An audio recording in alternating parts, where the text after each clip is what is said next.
নমস্কার বন্ধুরা, সন্ধ্যার রান্নাঘরে আপনাদের স্বাগত। আবারও চলে এসেছি নতুন একটা রেসিপি নিয়ে। আজ আমি করে দেখাবো ইডলি। আজকের এই ইডলিটা কোনো ইডলি মেকার ছাড়া করে দেখাবো। এরকম ইডলি মেকার ছাড়া আপনারা বানিয়ে ফেলতে পারবেন। আর বন্ধুরা, এই ইডলিটা একদম নরম তুলতুলে স্পঞ্জের মতন হবে। তো আপনারা এইভাবে ইডলি মেকার ছাড়া বাড়িতে বানিয়ে খেয়ে দেখবেন, খুবই ভালো লাগে। তাহলে চলুন বন্ধুরা, ভিডিওটা শুরু করা যাক। দেখুন বন্ধুরা, ইডলি করার জন্য আমি এখানে একটা পাত্র নিয়েছি বা গামলি নিয়েছি। এই গামলির মধ্যে দেখুন, এখানে আমি আতপ চাল নিয়েছি এক বাটি, দিয়ে দিলাম।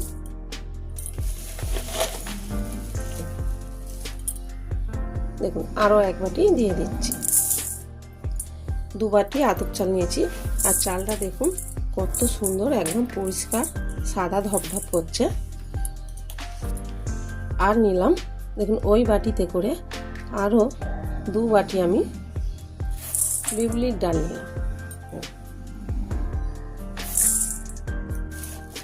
দেখুন আমি এখানে বিউলির ডালও দু বাটি নিয়েছি। তো ইডলি করার জন্য চাল আর ডাল দুটোই সমানভাবে নিতে হবে। তো আমি দু বাটি আতপ চাল নিয়েছি, দু বাটি বিউলির ডাল নিয়েছি। এবারে এইটা আমি ভিজিয়ে নিই। এবারে এর মধ্যে আমি জল দিয়ে দিচ্ছি।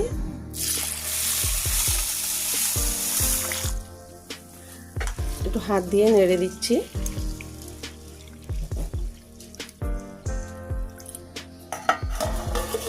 এবারে আমি চাপা দিয়ে সারা রাত রেখে দেব। তো আপনাদের হাতে সময় না থাকলে আপনারা 5 ঘন্টা ভেজে নিতে পারেন। আর নিলাম 1 চামচ মেথি দানা। এবার আমি এটা জল দিয়ে ভিজিয়ে দেব। এবারে চালের সাথে সাথে এটাও চাপা দিয়ে রেখে দেবো, একসাথে বেটে নেব। দেখুন বন্ধুরা, আমি সারা রাত চাল আর ডালটা ভিজিয়ে রেখেছিলাম। খুব ভালো করে ধুয়ে নিয়েছি। দেখুন, এবার আমি সাইড করে রাখছি। আর এখানে দেখুন মেথি দানা ভিজিয়ে রেখেছিলাম সারা রাত, এটাও ভালো করে ভিজে গেছে। এটাও সাইড করে রাখছি। এখানে আমি একটা মিক্সির বাটি নিয়েছি। এই বাটির মধ্যে চালটা দিয়ে দেব।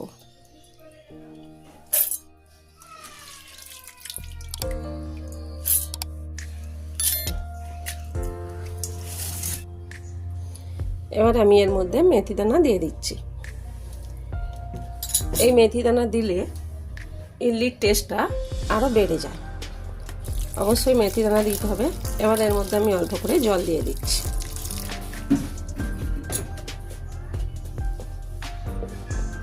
এবারে চাপা দিয়ে মিক্সিতে পেস্ট করে নেব।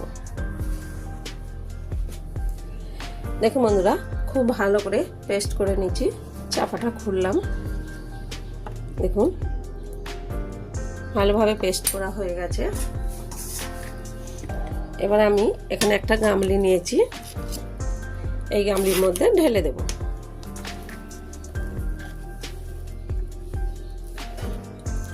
সবগুলো পেস্ট হয়ে গেছে। তো আমি এই ইডলিটা বিকেলের দিকে বানাবো। এখন চাপা দিয়ে রেখে দিতে হবে। দেখুন বন্ধুরা, আমি সকালে বেটে নিয়েছিলাম, নিয়ে রেস্টে রেখে দিয়েছিলাম গরম জায়গাতে। দেখুন ফুলে কতটা বেড়ে গেছে, দেখুন ভর্তি হয়ে গেছে।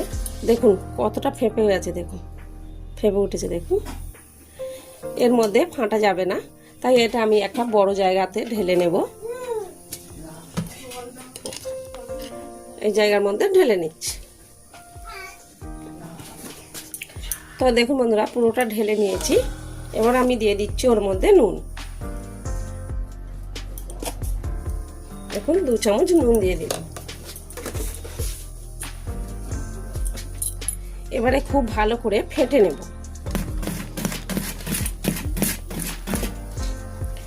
দেখুন বন্ধুরা, এই ব্যাটারটা আপনারা যতটা করবেন ততটা নিয়ে করতে পারবেন, বাকিটা ফ্রিজে রেখে দিতে পারবেন। তাতে করে কোনো অসুবিধা হবে না, পরে করে খেতে পারবেন। এবার আমি খুব ভালো করে ফেটে নিচ্ছি।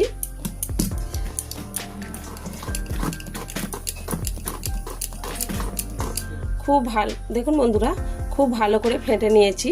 দেখুন, এবারে আমি ইডলি মেকার আমার কাছে নেই, তাই আমি এখানে ছোট ছোট বাটি নিয়েছি, এই বাটির মধ্যে বসাবো। এখানে আমি একটা ব্রাশ নিয়েছি আর সাদা তেল নিয়েছি, এই সাদা তেল ব্রাশ করে দিচ্ছি। এইভাবে সব বাটিগুলো সাদা তেল ব্রাশ করে দেব। দেখুন বন্ধুরা, সবগুলো তেল ব্রাশ করে নিয়েছি।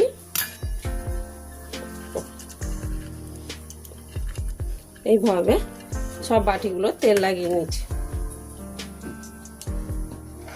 এবার প্রত্যেক বাটিতে আমি এইভাবে বাটারটা দিয়ে দেব।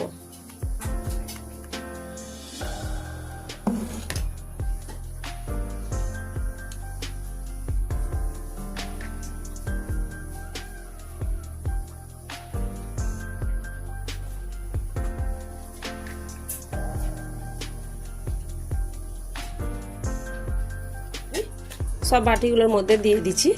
এবার আমি এইটা কড়ার মধ্যে ভাপে বসাবো। দেখুন বন্ধুরা, একটা কড়ার মধ্যে কিছুটা জল গরম করতে দিয়েছি। জলটা গরম হয়ে গেছে, একটা স্ট্যান্ড বসিয়ে দিচ্ছি। একটা স্ট্যান্ড বসিয়ে দিচ্ছি আর এই ফুটো ফুটো থালা স্ট্যান্ডের মধ্যে বসিয়ে দিচ্ছি। এবারে এই বাটিগুলো একে একে বসিয়ে দেব। দেখুন বন্ধুরা, সব বাটিগুলো বসিয়ে দিয়েছি। এবার আমি একটা থালা উপর থেকে চাপা দিয়ে দিচ্ছি। গ্যাসটা জোরে দিয়ে 15 মিনিট ভাপিয়ে নেব।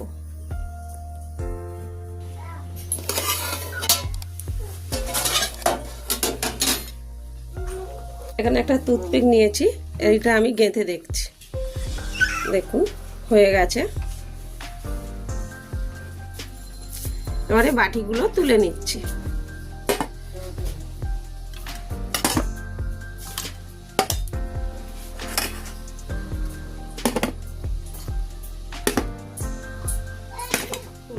দেখুন বন্ধুরা, সব বাটিগুলো তুলে নিয়েছি, ঠান্ডা হয়ে গেছে। এবার আমি তুলে আপনাদের দেখাচ্ছি।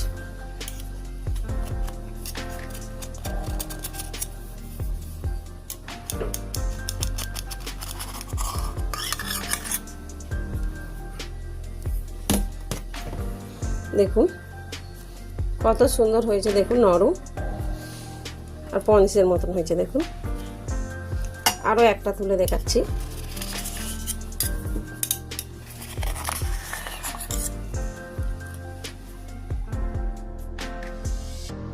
বন্ধুরা, একে একে সব ইডলিগুলো বাটি থেকে তুলে নেব। বন্ধুরা, একে একে সব ইডলিগুলো তুলে নিয়েছি আর দেখুন কতটা নরম হয়েছে। দেখুন একদম নরম পঞ্চের মতন হয়েছে। এবার আমি একটা প্লেটে সাজিয়ে দেখাচ্ছি।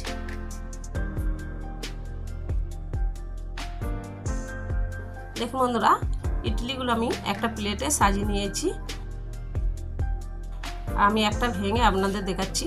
দেখতে পাচ্ছেন কতটা নরম হয়েছে। ইডলিটা নারকেলের চাটনি দিয়ে খেতে দারুণ লাগে।